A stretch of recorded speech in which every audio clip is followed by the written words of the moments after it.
jiwaku berdoa kepadamu Tuhanku.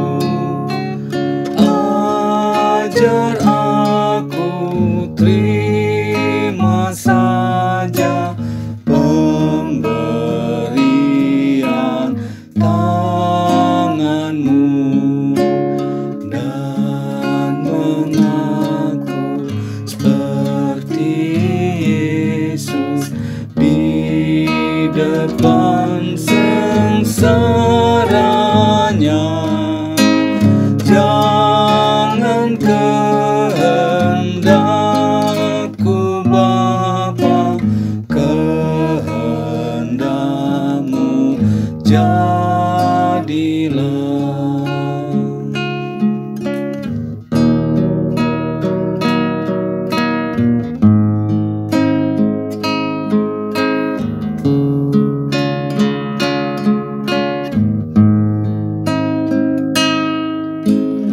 Apa juga yang kau timbang baik untuk hidupku, biar aku pun setuju dengan maksud hikmatmu, menghayati dan percaya walau hatiku lemah. Jangan kehendakku Bapa, kehendakmu jadilah.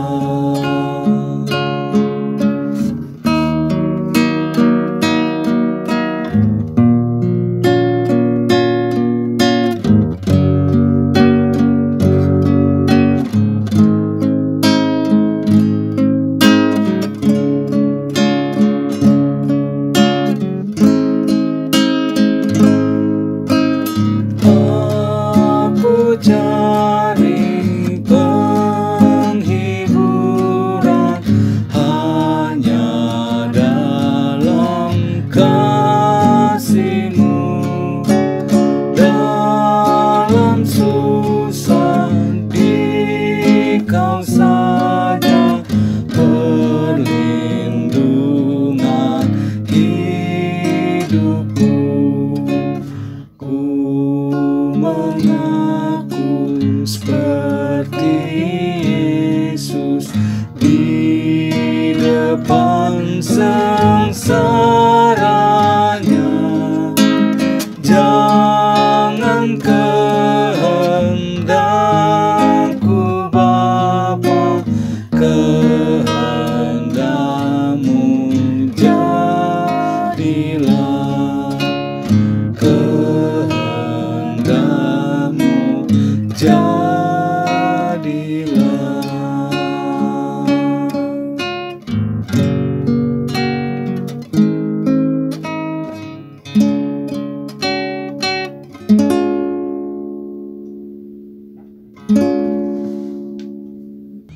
Saudara-saudara sekalian yang dikasihi Tuhan Yesus Kristus, Shalom Aleichem. Puji syukur kepada Tuhan, saya dapat menjumpai Anda kembali melalui renungan harian GKI Kuitang. Firman Tuhan mendasari renungan kita diambil dari Matius pasal 26 ayat 38 dan 39. Lalu katanya kepada mereka, hatiku sangat sedih, seperti mau mati rasanya. Tinggallah di sini dan berjaga-jagalah dengan aku. Maka ia maju sedikit, lalu sujud dan berdoa, katanya, ya Bapakku, jikalau sekiranya mungkin, biarlah cawan ini lalu daripadaku. Tetapi janganlah seperti yang ku kehendaki, melainkan seperti yang Kau kehendaki.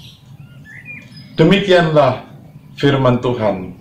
Berbahagialah setiap orang yang mendengar firman Tuhan dan yang memeliharanya. Firman Tuhan ini diucapkan oleh Tuhan Yesus dalam kisah pergumulan di Taman Getsemani. Hatiku sangat sedih, seperti mau mati rasanya.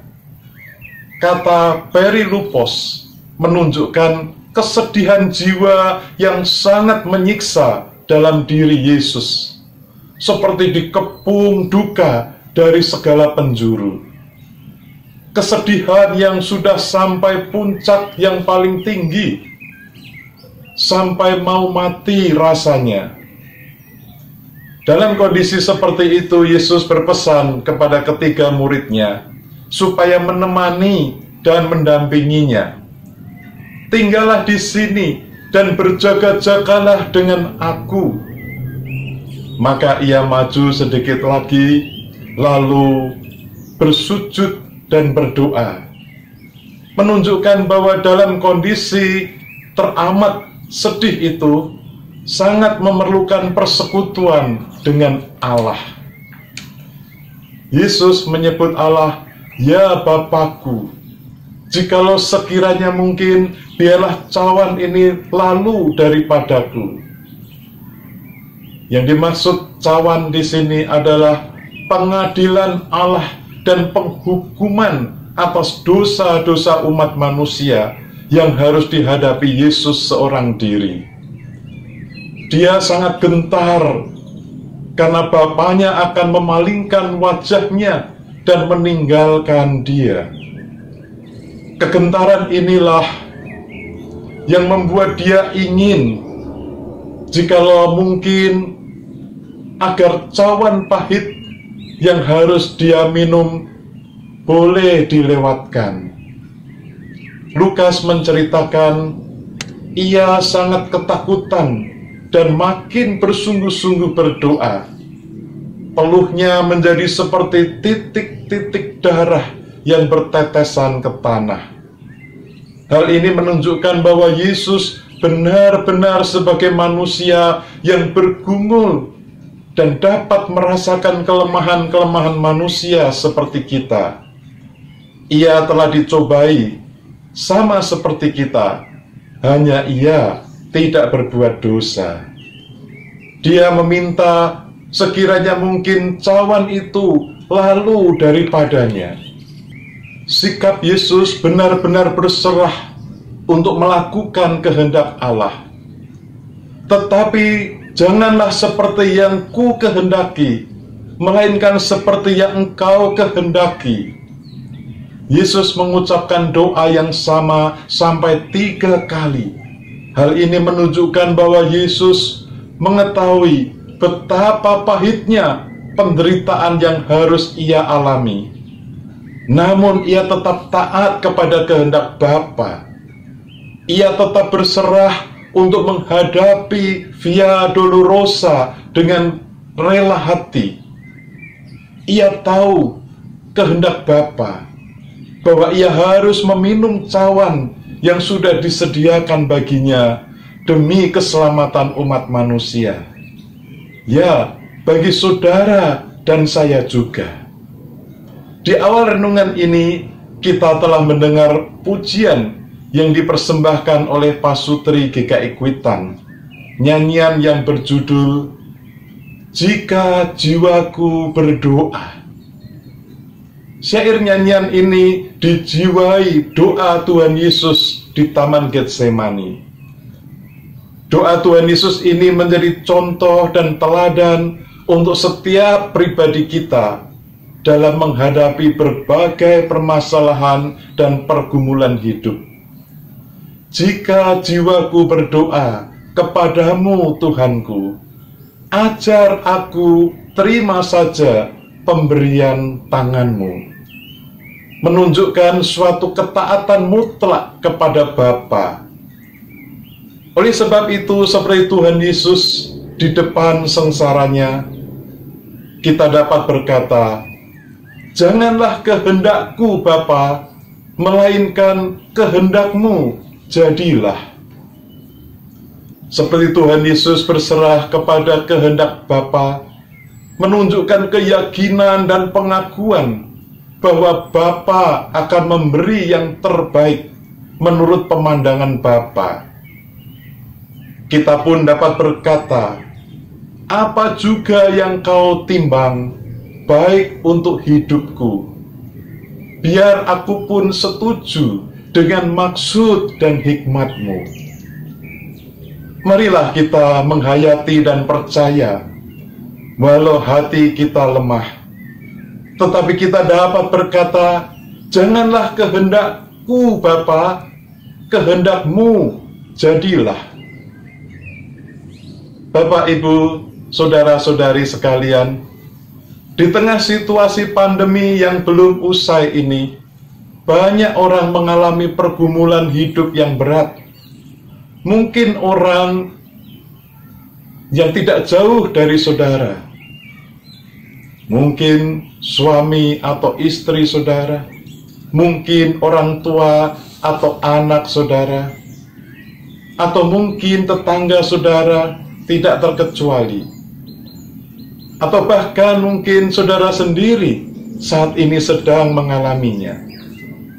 Bersediakah saudara berharap kepada Bapa dan saling menguatkan di dalam doa?